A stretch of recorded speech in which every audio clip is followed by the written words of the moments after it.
The Jackdaws of Danneberg Park. The little whoosh, crack, thump. Fire the jackdaw landed on the branch of his favourite fir tree and looked across the park below. He was their chief jackdaw, king of all he surveyed. He curled his 8 toes, 4 on each foot, around the branch, opening his wings to the late afternoon breeze. His wife Hex poked her head out of the big hollowed-out space in the tree trunk where they had spent the long winter days and nights. He jumped in beside her, warming his feathers for a while. Then, "Time to leave," Fire said. "But you just arrived," Hex cried in astonishment. "There's much to do now spring's here," Fire cawed. Hex laughed her jackdaw laugh. "Chick, chick, chick, chick, jack, jack, jack," and he joined in. Their cries echoed through the park. Then Hex pecked gently at his wing feathers. "I'll come with you. Let's have some fun before the chicks start arriving." They lifted up and away, beyond the pine branches, beyond the top of the tree, towards the blue sky. They circled the old turret where a princess had lived 100 years ago and soared to the corner of the park, landing on the window ledge of a tall apartment building. Fire and Hex could hear a child crying in one of the apartments. They hovered, then glided through the air and landed on a windowsill. Trying to look through the window. The lights were on. Lamps streamed yellow light from the room. They could hear wails and sobbing. A little girl stood in the middle of the room, rubbing her eyes, stamping her feet and shrieking. Her mother came to the door. "Stop this noise at once, Elise," she said sharply. "I will not change my mind. Everyone aged 7 has to go to school." "I know that girl," said Hex. "I've seen her in the park." "Her name's Elise," Fire said. "I often follow her because she always looks so sad." Inside, Elise lay down on the floor and began to beat it with her little fists, crying and yelling, until she saw Fire and Hex peeping in at her. Jumping up, she ran to the window, pressing her nose against the glass. There were tears pouring down her face. Fire put his head to one side, blinked, and begged her to stop crying. Elise gave him a half smile, which was better than no smile at all, and then she was quiet. Fire watched Elise to make sure she was calm. Then he and Hex rose from the window ledge and flew upwards into the darkening sky. Why doesn't she want to go to school, Fire thought. I'll find out tomorrow. But now I have to go to bed. The last rays of the setting sun shone through the clouds in bright reds and yellows, reflecting in the black plumage of his outstretched wings. He soared as high as he could. "Jack, Jack, Jack!" he shouted as he swung back towards the pine tree, where his sleepy Hex was already waiting for him. He looked forward to snuggling next to her, warm feathers in their cosy tree hollow, and going to sleep.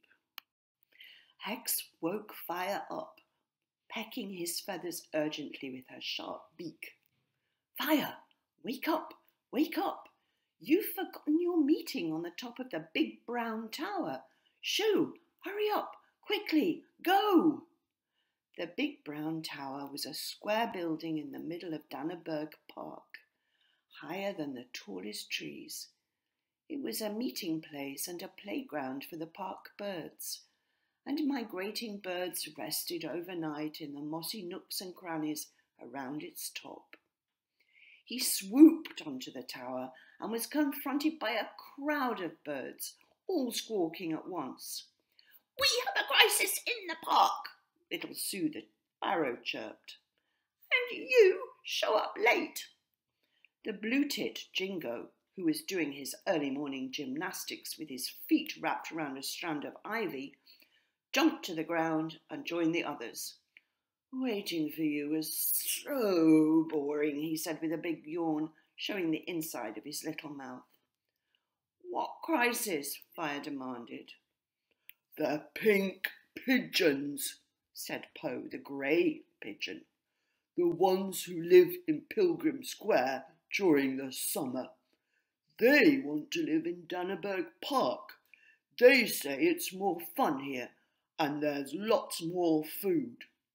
Fire, as Chief Jackdaw, you must take action." "What action?" Fire asked nervously. "Get rid of the pink pigeons, of course," Po said angrily. Fire calmed the birds. "He was only Chief Jackdaw," he said. "The pigeons needed to sort out their own problems. Po was the chief pigeon. That was his job." But Po was right about the food. People in Danneberg Park brought food for the birds when the winter was cold. Scraps of bread and fat and even hard-boiled eggs, which the jackdaws loved. Po said crossly, "We haven't spoken to the pinks for years, and we're not going to start now." "That's silly," Sue the sparrow chirped. "All us birds need to get on with each other." Po fluffed out his neck feathers. "For once in your life, be quiet," he said. "You and your sparrow friends never stop talking.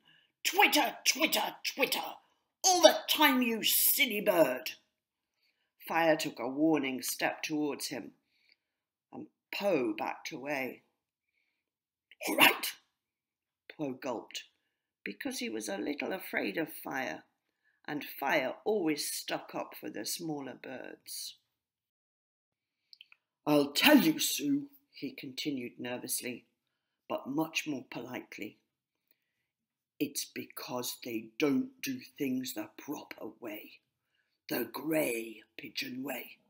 We're more handsome, more intelligent, and more pigeon-like in every way," said Po in a snooty voice. "Pink or grey, you're still pigeons," Fire said crossly. "Do you really think you're better than them?"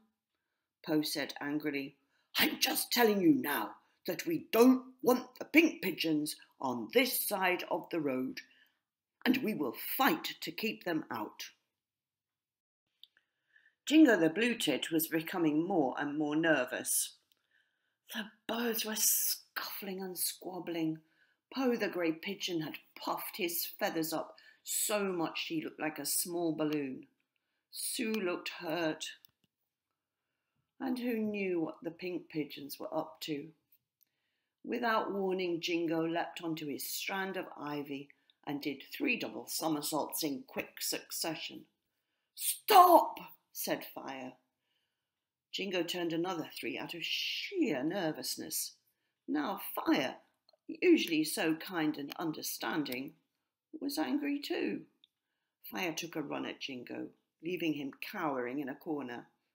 "I can't think straight," he cawed. "And I can't help it," said Jingo, hopping to the side. "What are you going to do about it all, Fire?" "Me?" Fire asked, his whole body trembling. "Why should I do anything?" Then he added, "Let's meet again at the 3/4 moon. I need to think." "So can we go now?" Jingo asked from a safe distance. "Yes," Fire said tightly through his beak. "You can go, Jingo, but I don't want you to come to any more meetings if you can't concentrate." Elise and her mother came out of the front door of the apartment building as the bells rang in the nearby tower. Fire kept his beady eyes on Elise and her mother as they walked into the park. Then he swooped onto the grass beside them, strutting along until Elise's mother tried to shoo him away. Elise and her mother stopped in their tracks, and Elise turned round. "Hello, Mr. Crow," Elise said in a friendly voice. "I'm not a crow, I'm a jackdaw," Fire said haughtily. Elise stopped again and turned to him. "I'm sorry, Birdie," she said. "I didn't mean to hurt your feelings." Elise's mother tapped her on the shoulder.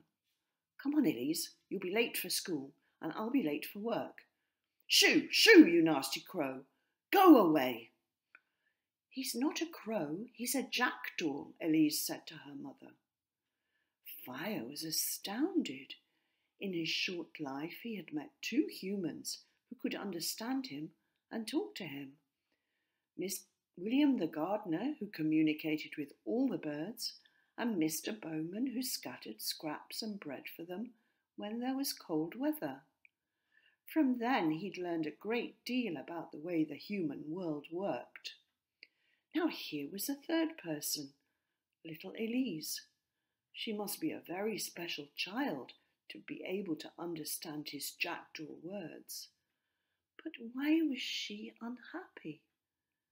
The mystery had to remain unsolved for now, as he suddenly heard Hex calling him from the fir tree, and when Hex called, he always obeyed.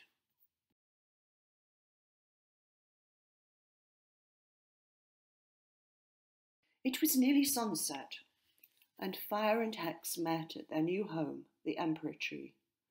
It was warm, the street was full of joggers, dog walkers, and people going to the shops on the high street. Hex led the way to a spot near the top of the Emperor Tree. Soon there would be wonderful, rich hyacinth blue blossoms. Hex had chosen well, Fire thought. The branches and twigs were thickly woven. It was well protected. They went inside the hollow. "There's a window," said Fire. "I can see the whole of the park from here." As Fire's eyes became used to the darkness, he could see something sparkling in the corner. He hopped closer to inspect it. It was a piece of deep red cloth with colourful thread and jewels sewn into it. "Isn't it wonderful?" Hex said. "I found it on a park bench." Fire stared at the cloth. It was one of the most beautiful things he had ever seen. It was sparkling in the light that came from the little window. He hopped over to it and tapped his beak on the jewels. "I took it in my beak and flew all the way back here with it," Hex said. People were pointing and laughing. "You are a very clever jackdaw," said Fire, his anxieties about Elise forgotten for the moment. "Do you know how clever you are?" "Cleverer than you," Hex said with a noisy cackle. Fire looked down. Perhaps Hex was right about that. The next day, Fire swooped to the small school in the corner of the park. It had a big garden with plenty of swings, a slide, and a sand pit with buckets and spades. The children were running around laughing and playing in the spring sun. Elise was sitting on a footpath with her back against a tree. She looked unhappy. Fire flew to a fence and waited until she spotted him. "Hello, Mr. Jackdaw," she said after a while. "My name's Fire," Fire said. "Why have you come to see me, Fire?" "I've come to ask why you're so unhappy, why you don't like school, why you don't play with the other children." A teacher came running over, making Fire jump. She took Elise's arm and pulled her away. "Be careful, Elise," she said. "That bird could attack you.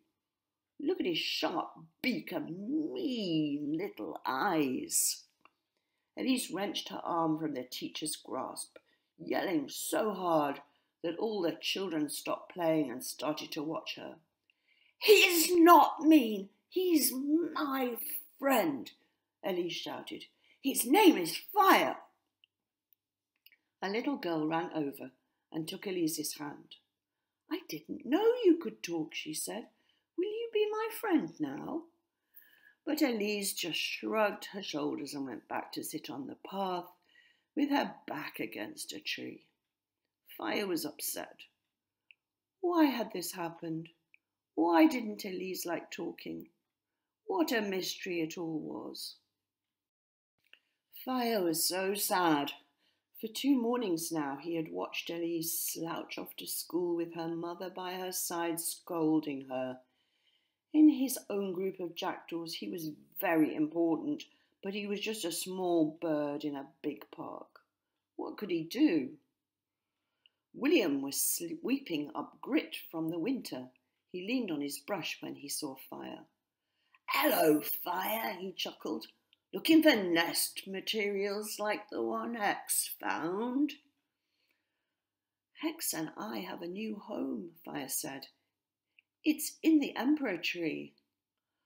"By the old turret where the princess used to live?" William asked. "You're so lucky. I wish I could see her on the night of the full moon, but I go to bed early because I start work at 6 in the morning." Fire said suddenly, "I'm really miserable, William." He thought perhaps William could help him with his worries, so he told his gardener friend everything that had happened since he'd first heard Elise crying. How she didn't want to go to school, didn't want friends, didn't even want to talk. "But she talks to me," Fire finished. "People talk with their heads and also with their hearts," said William. "And who knows, Fire, perhaps you're the only one she can talk to at the moment." And William began to tell Fire about how human beings communicated, and why some couldn't talk to each other at all, and why Elise probably wouldn't and couldn't talk to the children at her school.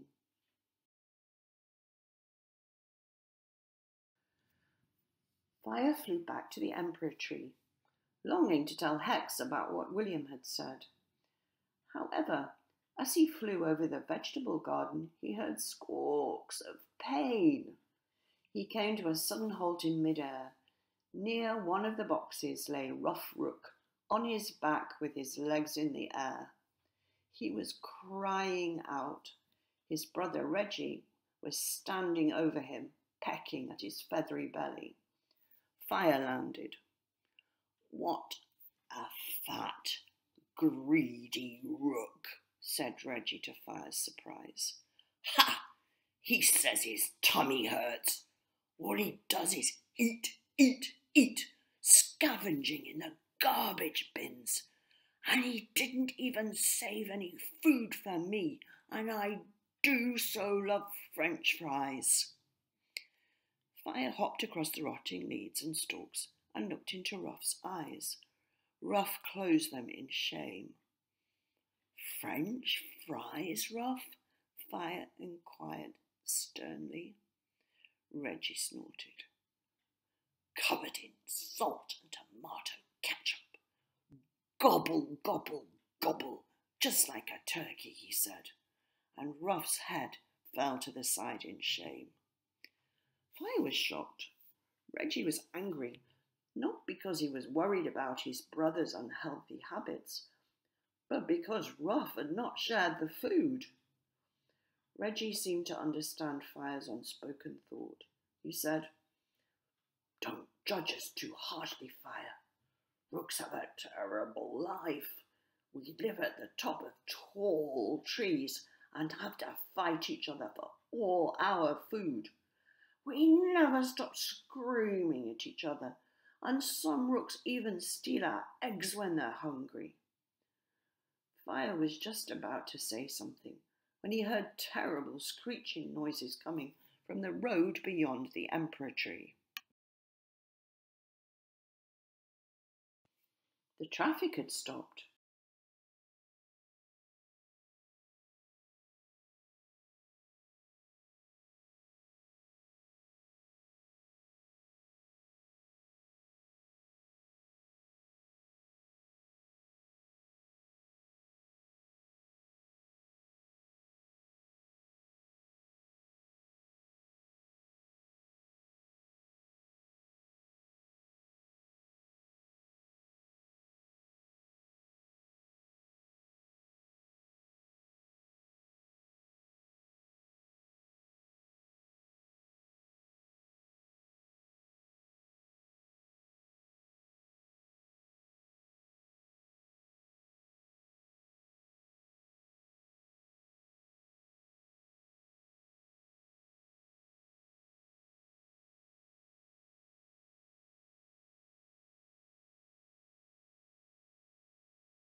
On the morning after the three-quarter moon, the birds met again on top of the big brown tower. Fire was first at the meeting, then came Jingo and a very nervous Sue, accompanied by her sister Pick. There was a rustle of wings as two pigeons, one pink, one grey, landed on the parapet of the big brown tower. "Hello," the grey pigeon said. "I'm Grobe, the new leader of the Greys. I'm afraid that Poe has had to go to pigeon school to learn how to be a better pigeon. And this is the new leader of the Pinks, Piha." Piha stepped forward, bowed her head, and stepped from side to side, bobbing slightly. "I'm a red pigeon," she said, "not a pink." "Does it hurt being red?" Sue asked eventually. "No, it doesn't," Piha said sharply. "Does it hurt you to be brown?" Another quarrel was about to break out. "Stop right there," Fire said. "We have something to learn. Something I have learned from William. Something we birds can learn too. Humans have different languages," Fire said solemnly as the birds gathered round. "The noises that come out of their mouths may sound the same to us birds, but sometimes two humans can meet in the street, try to talk to each other, and neither of them can understand the other's song. It can make them angry or sad sometimes."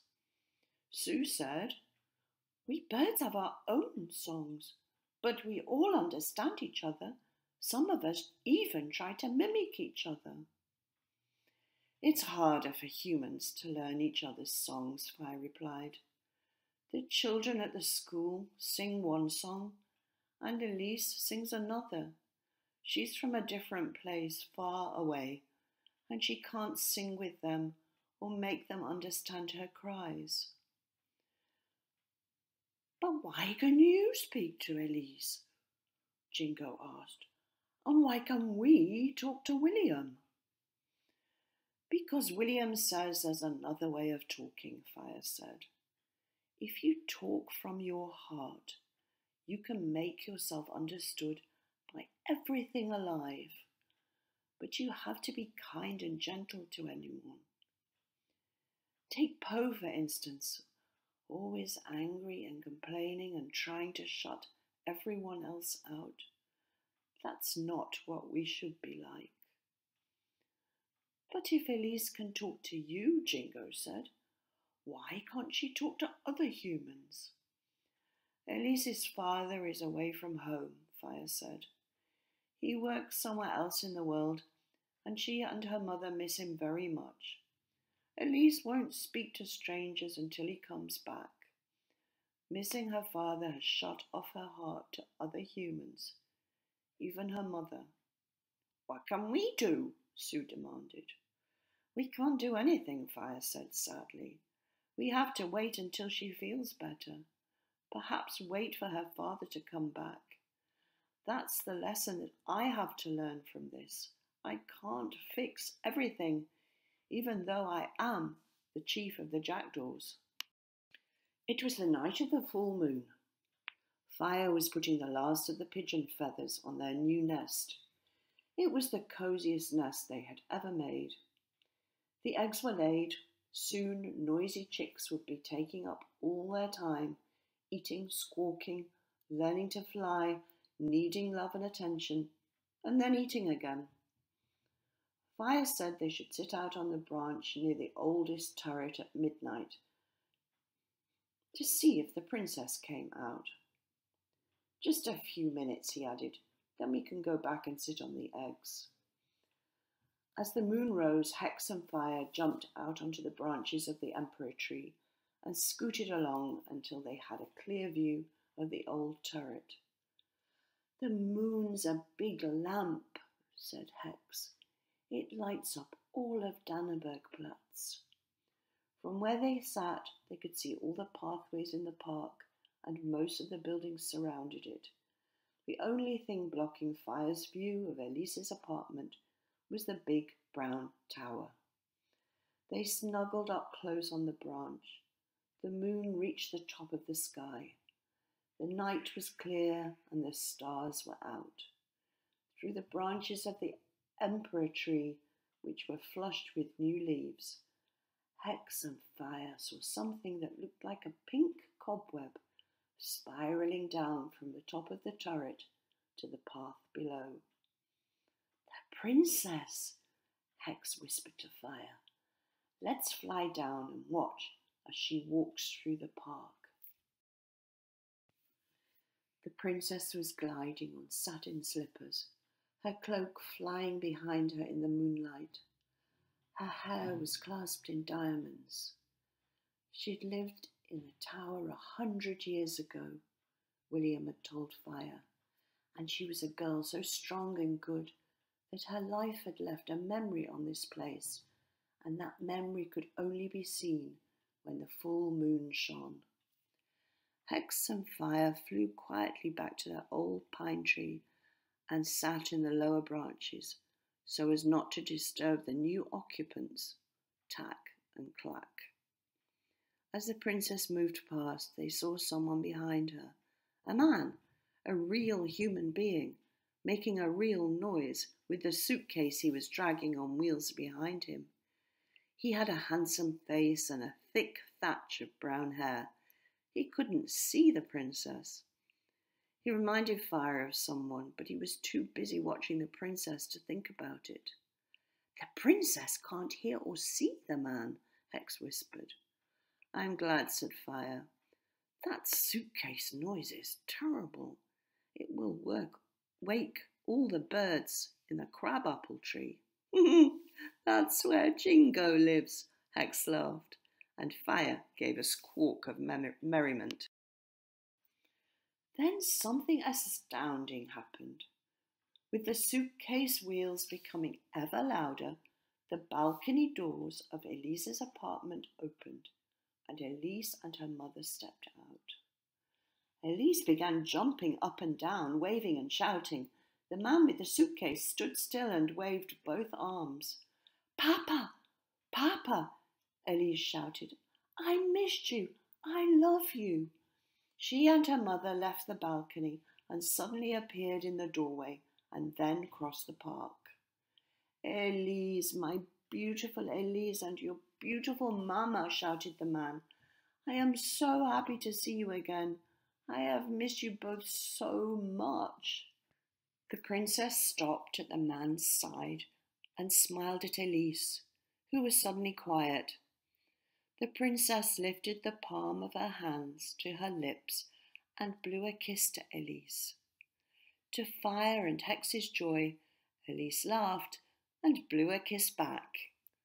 Then the princess glided on through the trees until she became a pink cobweb again, and Elise jumped into her father's arms as he hugged her mother.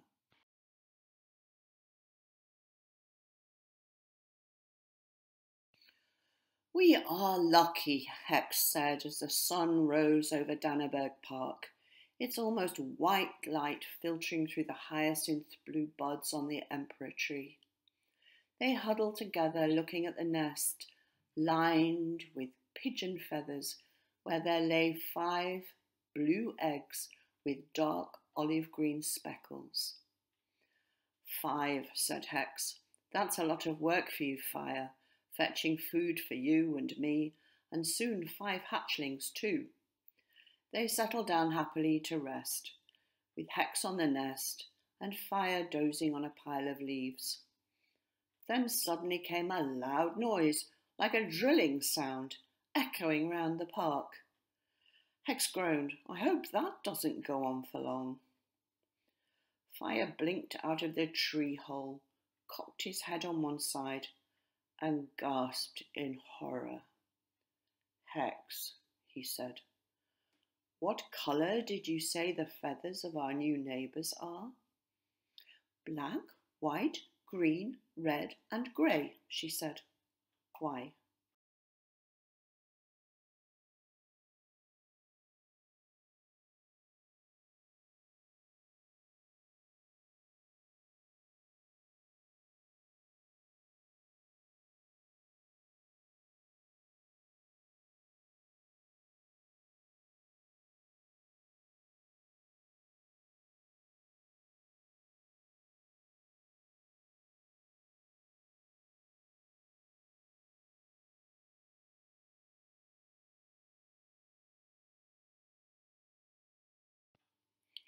Black, white, green, and red and grey, Fire repeated. Oh no, they are the worst neighbours any bird could have. Tack and clack, you say. Yeah, they'll tack and they'll clack all day long, and even in the night, said Fire. We'll never have any peace. Who are they? Hex asked. Surely as Chief Jackdaw you can sort it out. Sort it out? Sort it out? I can't sort anything out anymore.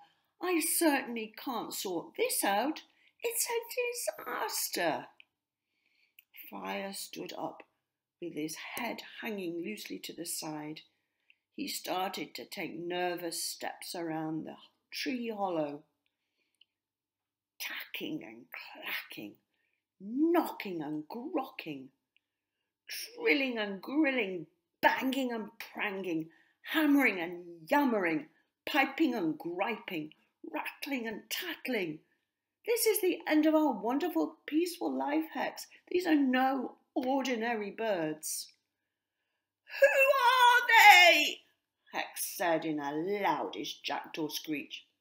Woodpeckers, Fire screeched. Just as I thought all our problems were past and our life was becoming calmer, our new and closest neighbours turn out to be woodpeckers. Tack, tack, tack, tack, tack, tack, tack, tack, tack, tack, tack, tack, tack, tack, tack, tack.